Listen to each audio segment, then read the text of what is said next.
జీతాలు పెంచాలని అంగన్వాడీలు ఆశా వర్కర్లు లొల్లి చేసిండ్రు. మాకు నోటిఫికేషన్లు ఇవ్వాలని నిరుద్యోగులు ధర్నాలు చేసిండ్రు. సక్కదనాల తిండి పెట్టాలని విద్యార్థులు లొల్లిలు చేసిండ్రు. మా బిల్లులు వెంటనే విడుదల చేయాలని చిన్న కాంట్రాక్టర్లు సచివాలయంలోనే ధర్నాకు దిగిండ్రు. ఆఖరికి ఇప్పుడు అద్దె వాహనాల యజమానులు సుతం లొల్లికి దిగిండ్రోల్లా.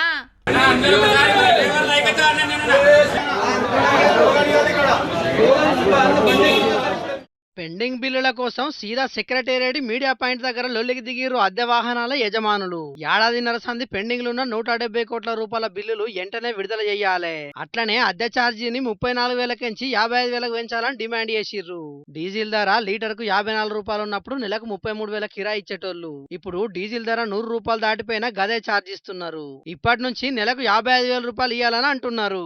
ఈ డిమాండ్లతోని రాష్ట్రం అంతటా నడుస్తున్న 5,000 మీదనే అద్దె వాహనాలు మొత్తం నిలుపుదల చేసి నిరసన చేసిర్రు. 18 నెలల సంది మాకు బిల్లులు విడుదల చేయకపోయేటలకు డీజీలు, డ్రైవర్ల జీతాలు, ఇన్సూరెన్సులు, ఈఎంఐలు కట్టలేక అరిగోస పడుతున్నామని బాధపడబట్టిర్రు. ఇక అటు పట్నం అమీర్పేటలో ఉన్న హెచ్ఎండి ఆఫీస్ ముంగట సుతం ధర్నాకు దిగిర్రు అద్దె వాహనాల డ్రైవర్లు, ఓనర్లు. అన్నిటి ధరలు పెరిగినా మాకు ఇచ్చే పైసలు మాత్రం పెంచుతలేదు సర్కార్ అని అన్ని జిల్లాలలో కూడా ఆందోళనలు చేసిర్రు. ఇక అటు సూర్యాపేట జిల్లా కలెక్టరేట్ నుండే కొన్ని శాఖల అధికారులు వాడుతున్న అద్దె వాహనాల కిరాయిలు పెంచాలి, బకాయిలు చెల్లించాలనే డిమాండ్ తోని కలెక్టరేట్ దాకా అద్దెకారులతోని ర్యాలీగా వచ్చి కలెక్టరేట్ ముంగట ధర్నా చేసిర్రు.